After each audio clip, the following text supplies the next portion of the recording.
Hello, everyone, and welcome back to Leadership Warriors number 4. I'm here with Matt Roberge. He is the CEO of SLC Bookkeeping. That's Salt Lake City Bookkeeping. You can follow him at SLC Bookkeeping on Twitter, slcbookkeeping.com, where he maintains a great blog post on a variety of business topics and leadership skills topics. Matt has been a contributor to Huffington Post, bplans.com. So you should check him out in the blogosphere as well. Matt, thanks for joining me on the show. I noticed that SLC Bookkeeping has a distributed workforce, meaning multiple offices located across the states. I wanted to ask you, how does that relate to work-life balance, and how are you thinking about that when it comes to company culture? Sure. Yeah, it's kind of interesting. I moved to Salt Lake about 15 years ago just to ski with someone who currently is our VP of sales. And what happened is we ended up starting this business. The operations office is still located in Salt Lake, but since then I've relocated to Montana. My VP of sales currently lives in Vermont. And so we've got this unique thing where we still have to build a culture even though we're very far apart from one another, which has been a challenge, but not, unattainable. And so it's been kind of interesting. And everything that we've done, we really could locate the office anywhere we wanted. But right now, how we're distributed is totally personal choices of myself, the operations team, and the VP of sales. And the way I look at it, if someone comes to me and says, hey, I want to move to, wherever it is, and I can pull that off, that's great. I mean, they're psyched. They're going to stay with us. It's going to build a strong culture. Employees are happy. And so we look at it as just another way to make employees' dreams come true, as well as our own and our business goals, Got it. So when you're talking about fulfilling what the employees aspire to do with their lives, how does that relate to the bookkeeping industry in general? And how would you advise other CEOs who do have perhaps remote workers or folks in really distant places negotiate that? How should they, find that out about their employees? Well, I think just an open environment is key, right? I also think training and employee development is just really important. It's kind of ridiculous to bring someone into maybe an entry-level job with your company and expect that they're going to stay there forever, be happy, add value, and just make a career out of it. It's much more rewarding for both the company, yourself, and the employee if you look at what that person is and what they can contribute, and also again, having an open conversation about what they're trying to do. A lot of people, I think, feel threatened about, employee advancement, not so much within the company because they obviously want that, but what happens if we advance them too far and then they have nowhere to go and then they leave? It's like, well, that's kind of not a great way to look at it. The way I look at that is if someone comes in and they tell me this is their overall goal in their life, and we're able to make that happen, whether it be internal or external within the company, that's a success to me, right? I'm not here to just hold people back in their career and say, you're going to stay with us forever. We're just going to rope you in. To me, that's not being successful. It's not being, really helping your employees out at all either. Sure. And do you find that the level of investment that your employees have in their work, is that significantly higher as a result? Or is it mainly, oh, that's nice to know, but I'm still just here to work? I think it just shows the employees that you care about them as well, was obvious you should, but I think it makes them really want to succeed and work hard. If they know that you're behind them and you're there to support them and whatever it is they want to do. I mean, we don't do taxes, right? So if someone wants to go get their CPA and go do taxes, I'm not going to hold them back. I'm going to encourage they get the education and work with us for a foundation. And then, so if they want to go pursue it, great. And I'll encourage that. And if they go on and go external and happen to do that, again, I look at that as success. And I think that by creating that environment early, you get a lot of trust from your employees, and they really want to work hard for you and with the company in whatever role you're going to put them in. And knowing that, hey, you're not just stuck here. We truly want to understand, what do you want to do within our company as well as with your life, both professionally and personally. And we encourage that they have a good balance between their professional work as well as their life, and making sure that they're happy in both of those. Sure. And in finding out what matters to employees and why, it seems that it varies from individual to individual. How are you thinking about, well, if one person has one need and another person has a different need and perhaps an aspiration, how are you balancing how to invest resources into helping both of those folks achieve them? Sure. And that's a great question. That's a really tough part of employee development, right? And on the personal level, maybe it's a little easier. You can kind of sense what people are into by the way that they act. And when you ask them, hey, what'd you do this weekend, or what'd you do last night? You can really encourage that. But on the professional level, to me, it's not good enough to just have a review or say, hey, you're doing really well on this. We use, employee assessments quite a bit to understand who people are, what really makes them tick. And we make all of that information public throughout the entire company so that anybody can go read anyone's assessment. But we pull those out often to talk about them openly, to say, looking at this, we really could see you getting into this aspect of the business. Maybe it's marketing, maybe it's sales. And when you're, we're just like any other business. Just because we do accounting, we still have to market, we still have to sell, we still have HR. So when you bring someone in and they're just an accountant or a bookkeeper, but we can look at their assessment and have an open conversation with them to say, hey, look, we noticed this about you. Is marketing something that you're interested in, and that we could give you additional training and support to help us out in that area? Then you're really putting people where they naturally fit on the org chart, right? And as soon as you do that, then that's just increasing the value of the company, employee retention, et cetera, et cetera. Got it. And then in terms of recognizing those talents and ensuring that there is a pathway to success, what happens when you do have great talent, but perhaps the marketing expertise isn't at your organization? How do you cultivate that talent and keep people interested? Or is that just time for them to depart and then pursue that marketing interest or that sales interest? How do you nurture that, but then also keep those great individuals in the organization? Sure. I mean, we try and create internal opportunities, right? If we sense or have had conversations with them that say, this is what I really want to do with my career, and maybe we don't have that full-time role now, but maybe we're willing to develop it with that person. We'll work through, framing out what that job description looks like, and then really understanding and being true to ourselves.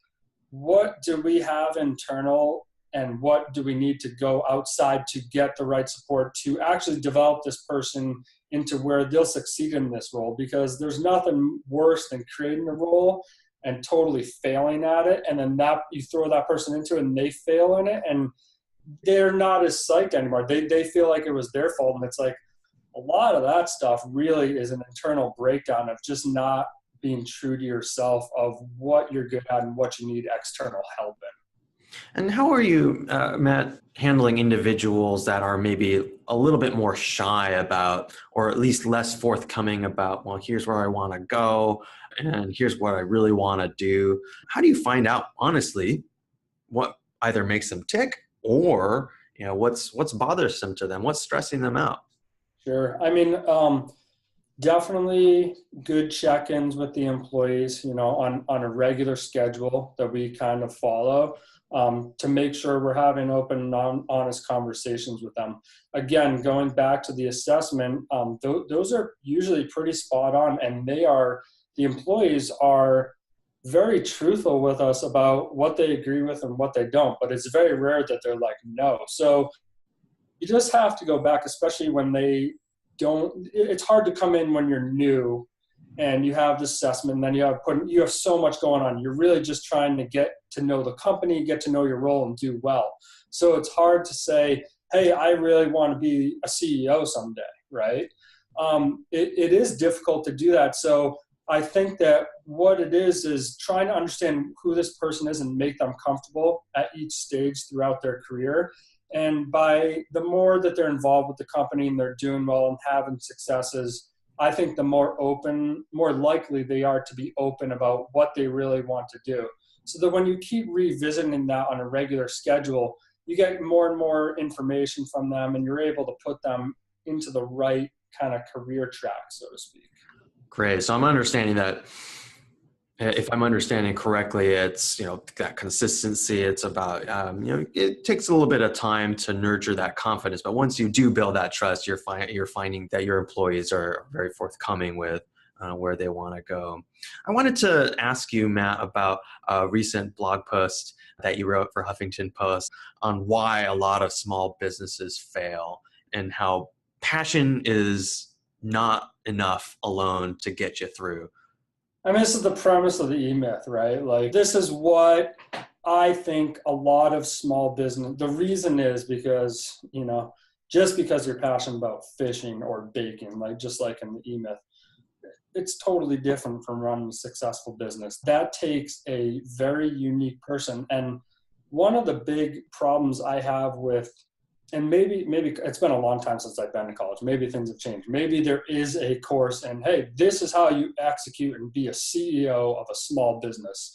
It's a unique thing. It takes a lot of failures, a lot of successes, a lot of consulting and reaching out to people for mentors to actually figure it out. Because my whole point there is just because you're good at baking does not mean you're going to be automatically good at running a baking company. Two totally different things, right?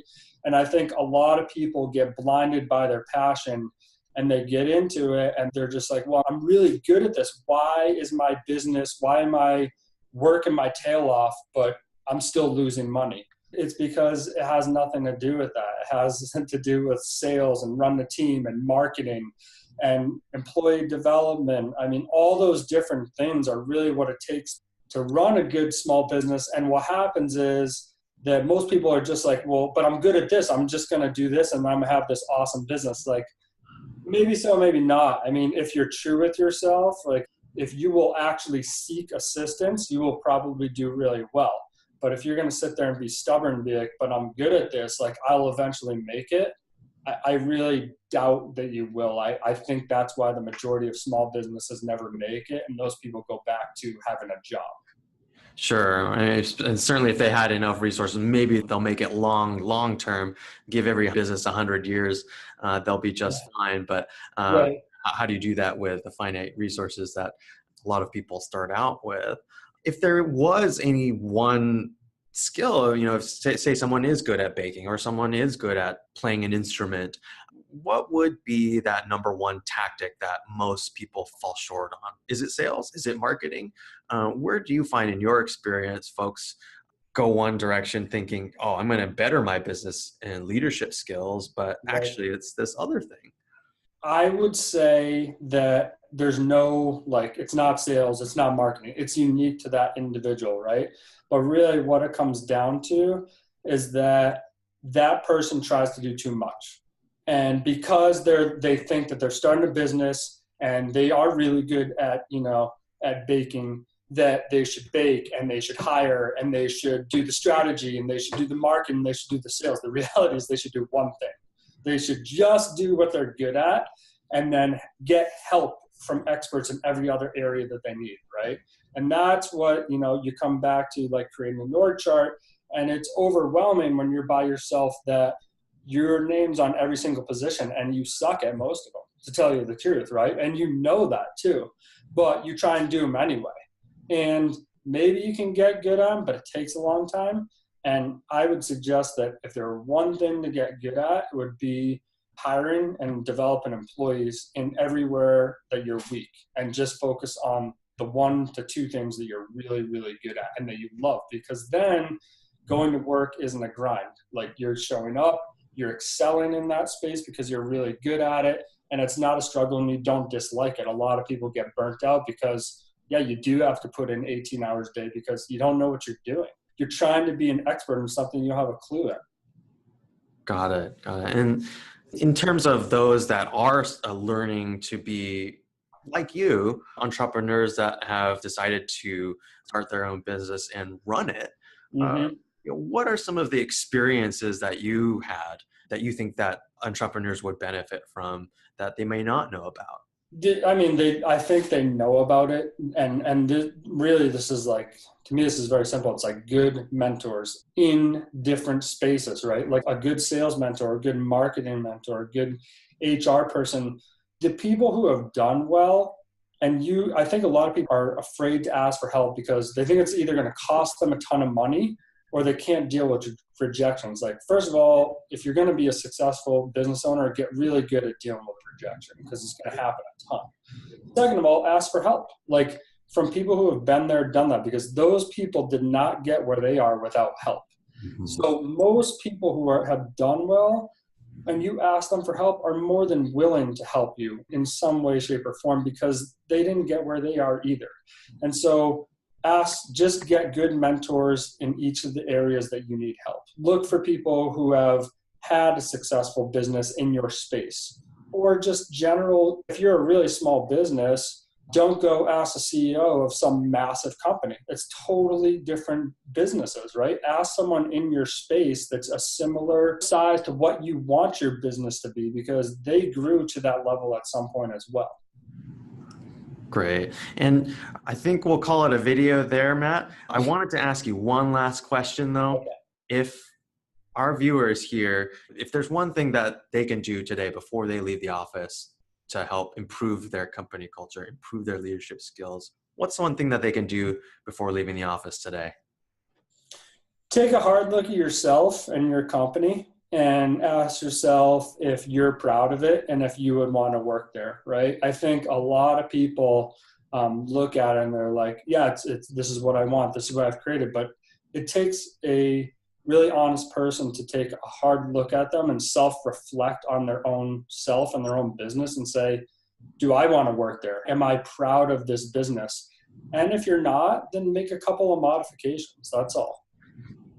Great. Well, thank you very much, Matt Roberge. Be sure to follow Matt at SLC Bookkeeping on Twitter. If you have a question for me or our experts, don't forget to email me at dearandrew@tinypulse.com. I'd love to hear from you. Don't forget to see the entire post on our blog at tinypulse.com. And until next time, to happier employees.